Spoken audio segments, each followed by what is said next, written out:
Good evening and welcome to the news at 10. His Majesty King Abdullah received a telephone call from French President Emmanuel Macron, during which Macron expressed his condolences over the death of a number of servicemen in the recent terrorist attacks. His Majesty and President Macron reviewed the relations between the two countries and the latest developments in the Middle East.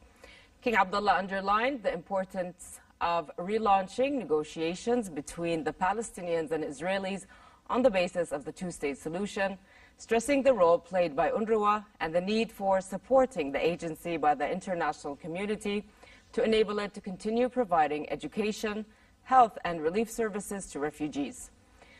The two leaders also spoke about efforts to combat terrorism.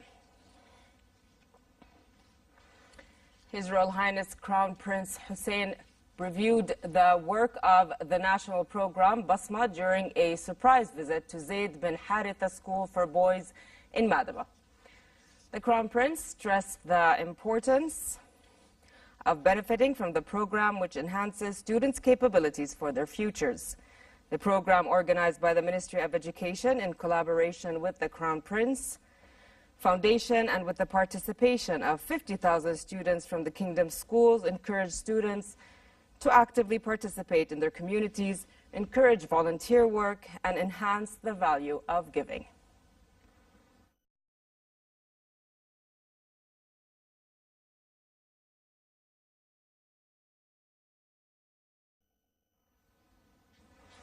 The Cabinet decided to approve an amended law of by high-profile positions, appointment systems in order to enhance transparency to improve governance in this regard. The Cabinet also decided to approve an amended bylaw for the establishment and licensing of private and foreign educational institutions in order to grant a six-month initial approval to complete the setting up procedures.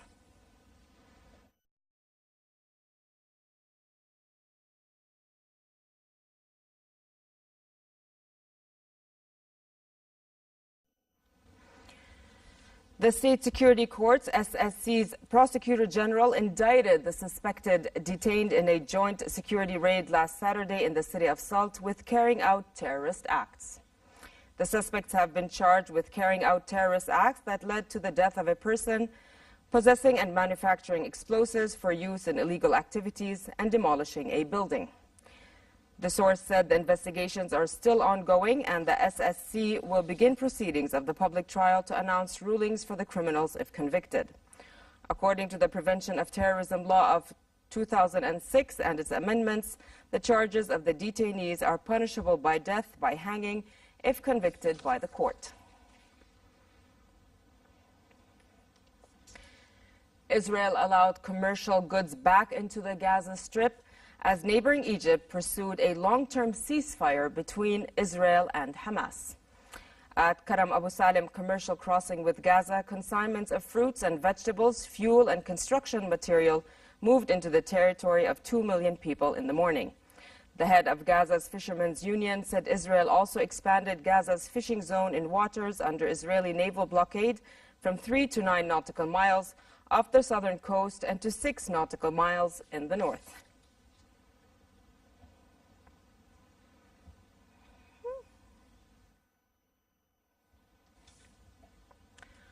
Qatar pledged $15 billion of investment in Turkey that will be channeled into Turkish financial markets and banks.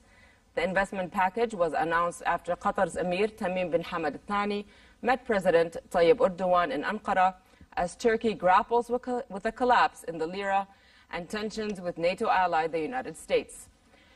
The currency has lost nearly 40% against the dollar this year, driven by worries over Erdogan's growing influence on the economy and his repeated calls for lower interest rates despite high inflation. In Afghanistan, at least 48 people were killed and 67 wounded in a suicide blast in a mainly Shiite area of Kabul. The explosion, targeting an educational center in the west of the Afghan capital, tore through a large tent set up as a classroom in the courtyard, killing dozens of teenagers studying for a university entrance examination. There was no immediate claim of responsibility for the blast. Serena Williams was beaten 6-3, 2-6, 6-3 by Petra Kvitova in a thrilling second-round match at the Cincinnati Open, ending the Americans' bid for a third title in the event. Williams looked rusty in the first set, struggling to handle the Czech's booming left-handed serve and never created a breakpoint opportunity. But the 23 times Grand Slam champion dug deep in the second, thumping serves and blasting returns to the delight of the supportive crowd. For Williams, the loss is another setback as she attempts to get back to the top ranking after a difficult childbirth last year.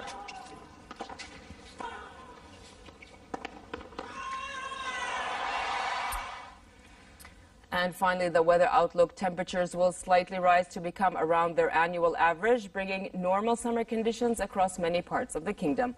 Clouds at low altitudes are expected in the early morning with northwesterly moderate to brisk winds. Daytime temperatures expected in Amman will reach 32 degrees Celsius, dropping down to 20 at night, while the weather will be hotter in the port city of Aqaba, with highs reaching 41 degrees and lows standing at 28.